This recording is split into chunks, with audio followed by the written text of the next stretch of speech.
আসসালামু আলাইকুম।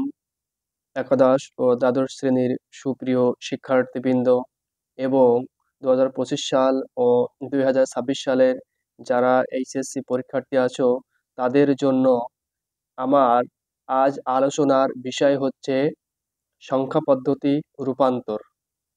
কিভাবে তোমরা খুব সহজে এবং শর্ট ট্রিক্সের মাধ্যমে এবং সংজ্ঞার মাধ্যমে সংখ্যা পদ্ধতি রূপান্তর করবা সেটি নিয়েই আলোচনা করব এবং এক্সাম্পল উদাহরণের সাহায্যে। তো আসো প্রিয় শিক্ষার্থীবৃন্দ, মূল ভিডিওতে যাওয়ার আগে আমি তোমাদের একটা রিকোয়েস্ট করব যে তোমরা আমার চ্যানেলটি সাবস্ক্রাইব করো এবং সম্পূর্ণ ভিডিওটি দেখো, তাহলে সংখ্যা পদ্ধতি রূপান্তর শিখতে পারবা।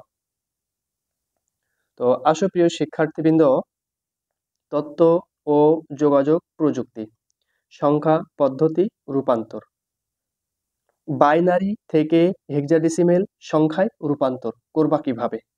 আমি একটি সংজ্ঞা লিখে রেখেছি, এই সংজ্ঞাটা সেখানে মূল। যদি তোমরা সংজ্ঞাটি মুখস্থ করতে পারো বা মনে রাখতে পারো তাহলে সংখ্যা পদ্ধতি তোমাদের কাছে কোনো ব্যাপারই মনে হবে না। ঠিক আছে, এই একটি ভিডিওই তোমাদেরকে যথেষ্ট। এই বাইনারি থেকে হেক্সাডেসিমেল সংখ্যায় রূপান্তর। বাইনারি পূর্ণ সংখ্যাকে ডান থেকে বামে, এই যে পূর্ণ সংখ্যা বললাম, সংখ্যা পদ্ধতির পূর্ণ সংখ্যা কোনটি সেটি আমি যখন উদাহরণ লিখবো তখন তোমাদেরকে বুঝিয়ে দেব।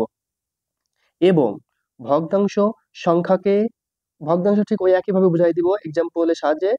বাম থেকে ডান দিকে 4টি ডিজিট করে আবদ্ধ করতে হবে, তাহলে হেক্সাডেসিমেল মান পাওয়া যাবে। কারণ হেক্সাডেসিমেল কত বিটের হয়? 4 বিটের হয় বা 4 ডিজিটের হয়। কত ডিজিট? 4 ডিজিট করে হয় কে যে হেক্সাডেসিমেল। তো আসো প্রিয় শিক্ষার্থীবৃন্দ, আমি তোমাদের একটি এক্সাম্পল দিয়ে বুঝিয়ে দিচ্ছি। 1 1 0 1 1 0 1 দশমিক 1 0 1 1 1 1। এবার এই যে এগুলোকে লিখলাম বাইনারি, তাহলে এটা বাইনারি বেস বা ভিত্তি। তোমাকে কোন সংখ্যা পদ্ধতি রূপান্তর করতে বললাম? যে হেক্সাডেসিমেল। তাহলে হেক্সাডেসিমেলের বেস বা ভিত্তি কত? 16। তাহলে হেক্সাডেসিমেলের বেস বা ভিত্তি কত? 16 এবং ডিজিট কত? 4টে ডিজিট হয়। তাহলে এই অঙ্কটি আবারও তোমরা তুলে নিবা যে 1 1 0 1 1 0 1 দশমিক 1 0 1 2 3 4।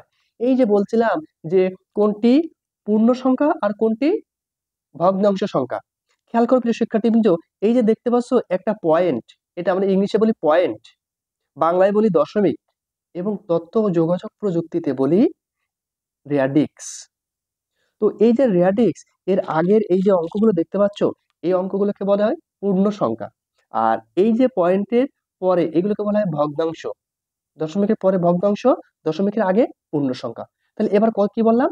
যে 4 ডিজিট করে আবদ্ধ করতে হবে। তাহলে ডান সাইড থেকে তোমাকে কি করতে হবে? পূর্ণ সংখ্যার ক্ষেত্রে ডান সাইড থেকে, তাহলে 1 2 3 4 এই 4টিকে আবদ্ধ করে ফেলে দিলাম। এরপরে 1 2 3, তারপর দরকার কয়টি? 4টি। তাহলে এই বামে 0 বসালাম, তাহলে এইটা হয়ে গেল 4 ডিজিট। এরপরে আসো প্রিয় শিক্ষার্থীবৃন্দ, এবার বাম থেকে ডান সাইডে যাব। 1 2 3 4, তাহলে এই 4টি হয়ে গেল। এরপর আসো 1 2, এখনো দরকার কয়টি? আরো 2টি। তাহলে এখানে আমি আরো 2টি শূন্য বসিয়ে নিলাম, তাহলে এই 4 ডিজিট হয়ে গেল প্রিয় শিক্ষার্থীবৃন্দ। এরপরে আসো এই মানগুলো তোমাকে হেক্সাডেসিমেল সমতুল্য মানে তৈরি করে নিতে হবে। এই হেক্সাডেসিমেল সমতুল্য মানে যদি তৈরি করতে হয় তাহলে তোমরা একটা জিনিস খেয়াল করবা, 1 2 4 8, যেহেতু 4 ডিজিট এর জন্য 1 2 3 4, এখানে 1 হবে তাহলে এখানে 2 হবে, মানে এখানে যা হবে ডাবল হবে, এখানে যা হবে ডাবল হবে, তাহলে 2 এর ডাবল 4, 4 এর ডাবল কত? 8। তাহলে এবার তোমরা ডান সাইড থেকে এগুলো বসাবা, তাহলে দুইটা 0, 0 মানে নন অ্যাক্টিভ, আর 1 আর 1, তাহলে ও তোমার অ্যাক্টিভ হচ্ছে কোনটি? 8 আর 4 কিন্তু অ্যাক্টিভ হয়েছে। আর এই 2 আর 1 কিন্তু নন অ্যাক্টিভ, তাহলে এই দুইটা যোগ করতে হবে। 8 আর 4 কত? 12। তাহলে এই জায়গাটায় কি বসাতে হবে? 12। কিন্তু হেক্সাডেসিমেল 12 কিন্তু বুঝে না, তাহলে 12 কি বোঝে? ইংরেজি বর্ণমালা বুঝে, এবং সেটা হচ্ছে এখানে সি, 12 সি। এরপর আসো এটি, এটি 1 0 1 1, এটা কিন্তু ডান সাইড থেকে বসাতে হবে, এটা খেয়াল করবা। তাহলে অ্যাক্টিভ আছে কে? 8 অ্যাক্টিভ, 2 অ্যাক্টিভ আর 1 অ্যাক্টিভ, তাহলে 8 আর 2 10 আর 1 কত? 11। তাহলে এখানে 11 বসবে। 11 এর মান হচ্ছে এখানে হেক্সাডেসিমেলে বি, এটা দশমিক। এরপর আসো এটি, তাহলে ডান সাইড থেকে 1 0 1 1, তাহলে অ্যাক্টিভ আছে কে? 8 অ্যাক্টিভ আছে, 4 অ্যাক্টিভ আছে আর 1 অ্যাক্টিভ আছে, তাহলে 8 আর 4 12 আর 1 13, তাহলে এখানে কি বসবে? 13। 13 এর মান কত হেক্সাডেসিমেলে? ডি। এরপরে আসো এটি, তাহলে 0 1 1 0, তাহলে কি পেলাম? যে 4 অ্যাক্টিভ আর 2 অ্যাক্টিভ, তাহলে কত? 4 আর 2 6। এই হয়ে গেল প্রিয় শিক্ষার্থীবৃন্দ যে বাইনারি সমতুল্য হেক্সাডেসিমেল মান, এটা তাহলে উত্তরে বসাবো। 6 ডি বি সি, এটি। এরপরে খেয়াল করো প্রিয় শিক্ষার্থীবৃন্দ, আমি তোমাদেরকে এবার যে হেক্সা ডেসিমেলে সর্বনিম্ন অঙ্ক 0 এবং সর্বোচ্চ অঙ্ক এফ, যেটাকে আমরা বলি 15, এবং এই যে হেক্সাডেসিমেলের বেজ বা ভিত্তি কত? 16। একটি অঙ্কে সর্বমোট যে কয়টি অঙ্ক ব্যবহার করা হয় সেই অঙ্কের কে বলা হয় বেজ বা ভিত্তি, মোট অঙ্ককে। এটা তোমরা মনে রাখবা। এরপরে আসো যে হেক্সাডেসিমেল 1 2 3 4 5 6 7 8 9,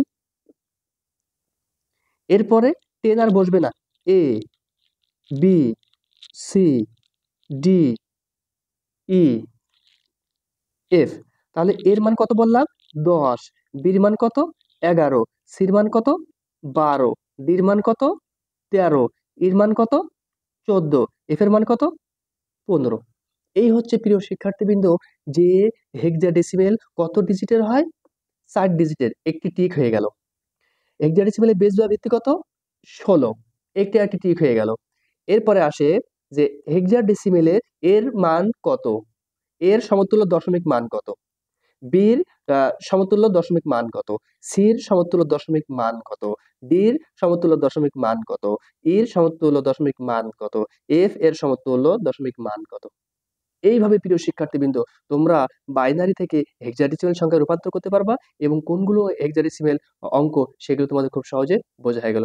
এই জন্য তোমাদের কাছে আমি আবারও রিকোয়েস্ট করব, আমার চ্যানেলটি তোমরা সাবস্ক্রাইব করবা এবং সম্পূর্ণ ভিডিওটি দেখবা, তাহলে সংখ্যা পদ্ধতিতে আমি মনে করি তোমাদের আর কোনো সমস্যা থাকবে না ইনশাআল্লাহ।